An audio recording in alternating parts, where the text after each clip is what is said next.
Hi! Welcome to your virtual music classes. This Woohoo! first episode that we are doing is just going to be covering the parts of your instruments. So this semester we are doing an entire string ensemble. So we have violins, we have violas, not pictured here, but will be But pictured in the just as future. important. Just as important, don't you forget it.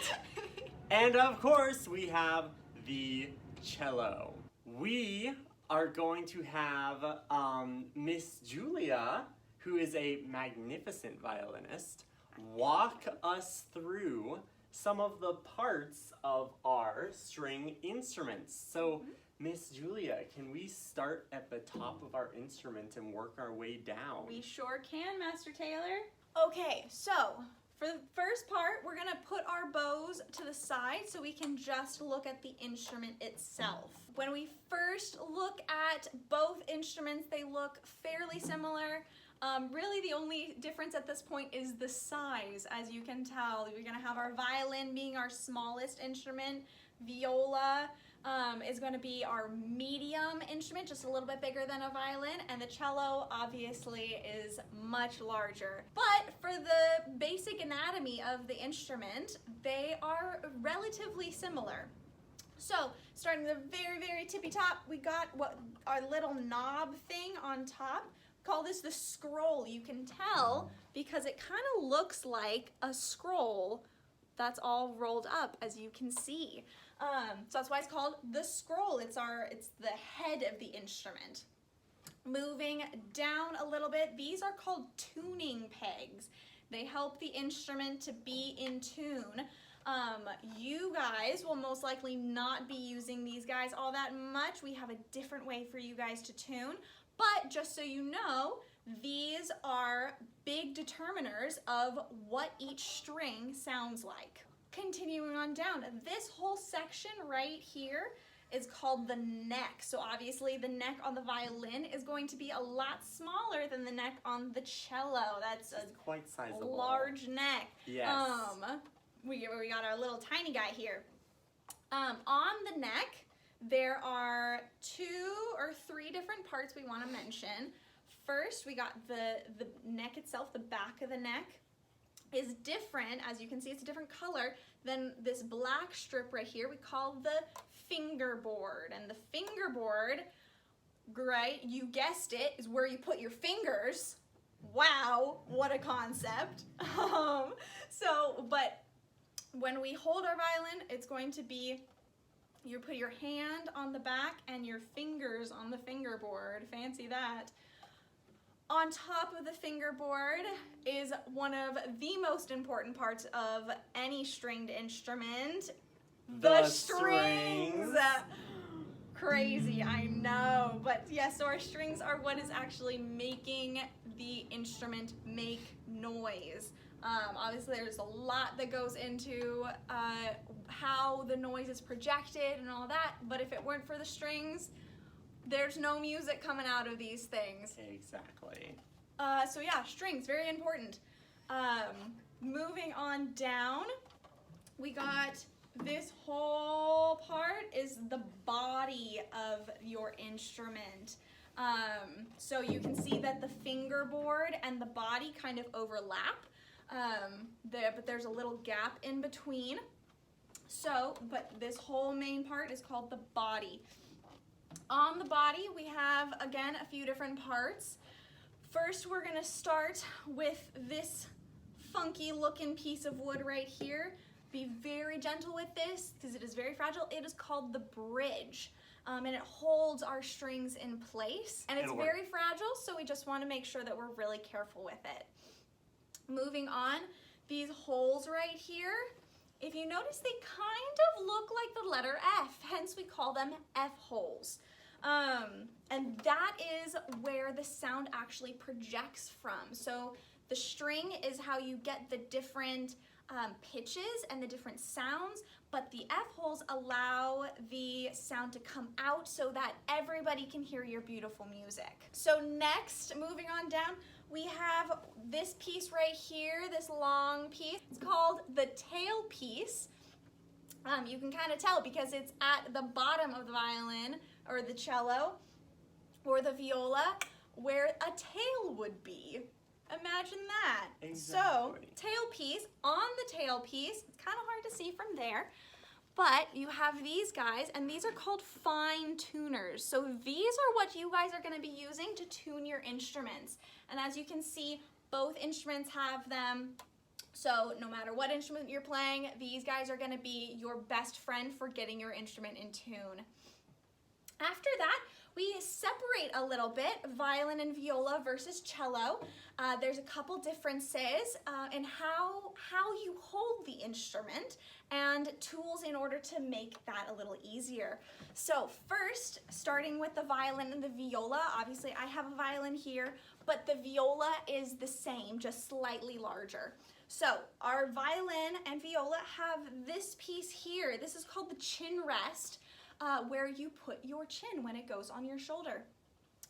But to make holding your violin or your viola easier, we are providing you guys with an attachment piece. It's not naturally on the instrument, but we call it a shoulder rest. So we have these little sponge contraptions here. I'm going to show you how to put that on real quick. So there's different types of shoulder rests.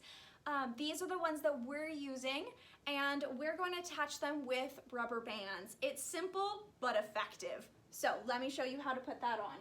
We're going to be using 2 rubber bands in total, but I'm going to start with 1. There we go. I got my 1 rubber band. I'm going to hold my violin on my lap upright just like this. And if you see, there's these little curves, these little C curves in the side of the violin or the viola.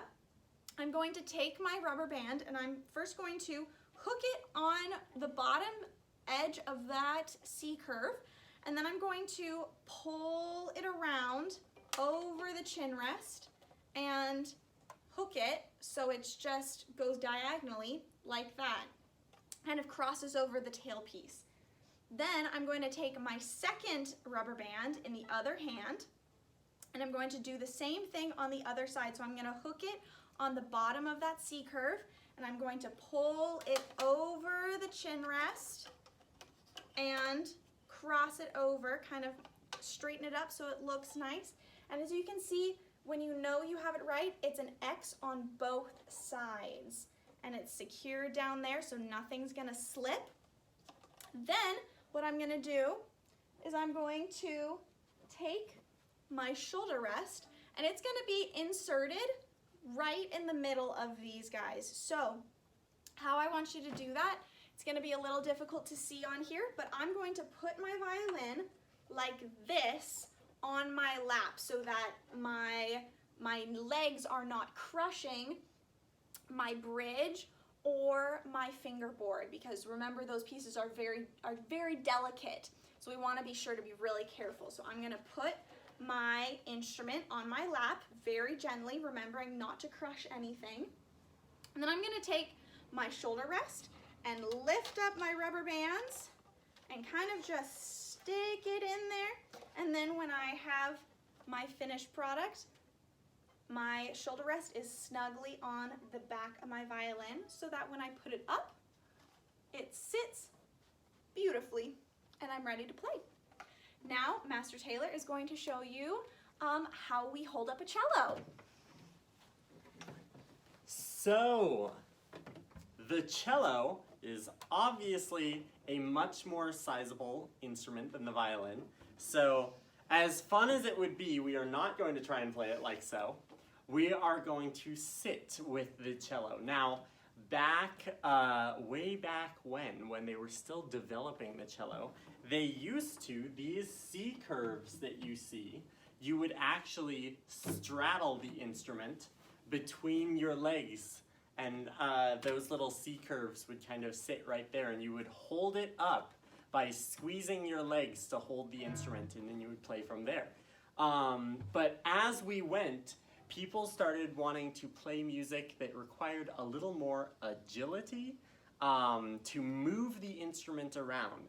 And so what they developed was having what is called an end pin on the very bottom of the cello.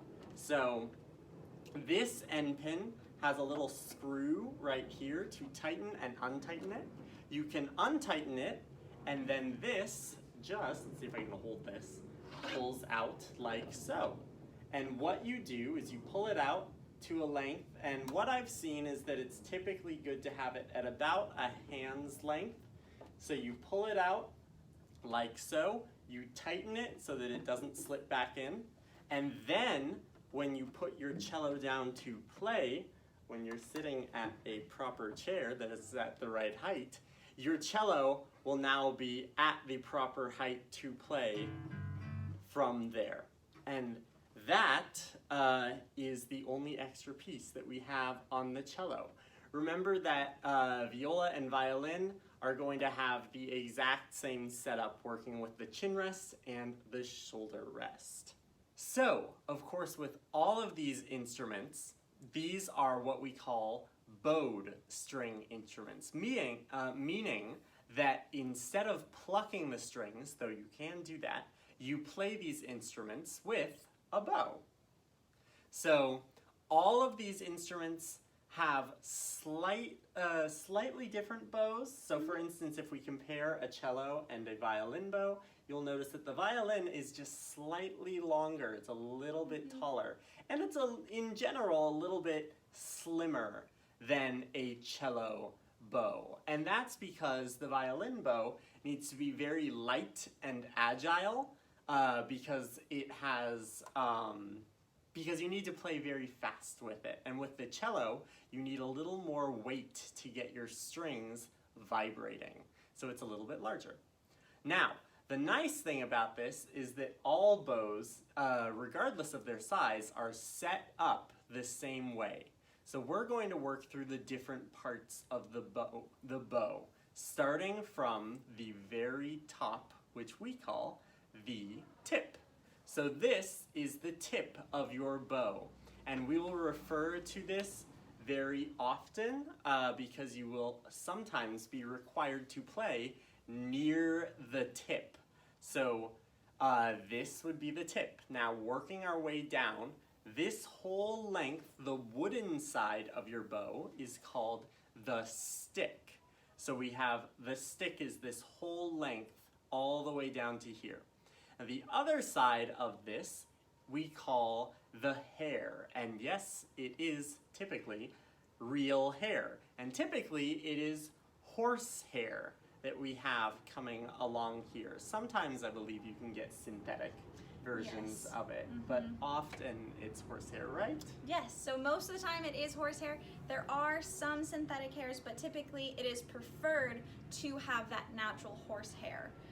And an important thing, especially because it is real horsehair, is that you don't want to touch the hair ever, because the oils on your fingers will get on the hair and stick and make it so it's super slick when it's going across the strings, and it won't grip the strings, and then you won't have any sound, which is what we're trying to avoid here. We want to make sound when we play our instrument.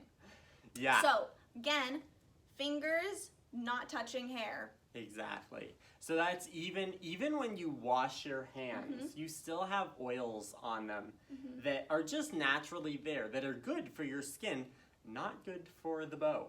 So we are not going to touch this with our fingers. Now, working our way down to this end of the bow, you will notice that right here there tends to be a little coil of wire right here, and then a little rubber piece. That section we call the bow grip, and that is where you are generally going to be holding the bow to play it. So we don't hold the bow in the middle of it, we don't hold it at the tip, we always hold down here where this whole mechanism is. So we have the bow grip. Now this piece right here, this little black piece, is called the frog. And the frog is going to be another very important part of the bow that shows you how to hold it, which we will be learning in the next lesson. So exciting. Yay, So, stay tuned. We have the frog. Now you will notice in the middle of your frog there's a tiny little circle. That circle is called the eyelet. Again, another important feature to show you just where to place your fingers when holding the bow. The very last part of the bow that we are going to talk about is the end screw. Now, this screw is very important. You will notice that if we turn it one way, all the hair on your bow becomes very, can I get it closer? Very loose. And then as we tighten that screw, it tightens the hair on your bow. Now, whenever you're playing, you're going to play with those hairs tight. So you're going to tighten the bow. Whenever you are done playing, we are going to untighten. We're going to unscrew this. Not all the way. You can unscrew this entirely out, which is not what we want to do. We just want to unscrew it to where those hairs look loose. And when you're not playing, that's how your bow should stay. A good rule of thumb when deciding whether or when you are A good rule of thumb for determining when your bow is loose enough and tight enough. When it's loose enough, when you hold it with the stick down and the hair up, the hair will just brush the stick. So you don't want it oh so loose that there's hair everywhere, but you want it just loose enough where the hair is touching the stick. When you're tightening it, go the other way and tighten it up. You don't want to over tighten or else you will break your bow. Let's avoid breaking our bow. So a good rule of thumb is to tighten it enough so at the center here, you have just enough space to fit your pinky finger. Again, when we test this, we're not gonna touch our hair. That's just a good reminder. We don't touch the hair with our fingers, but you can kind of judge by looking at your pinky finger and looking at the gap and determine that they are about the same size.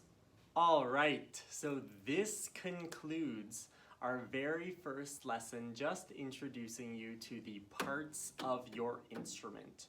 We encourage you to explore your instruments a little bit, familiarize yourself with the different parts of your instrument, get to know how it feels.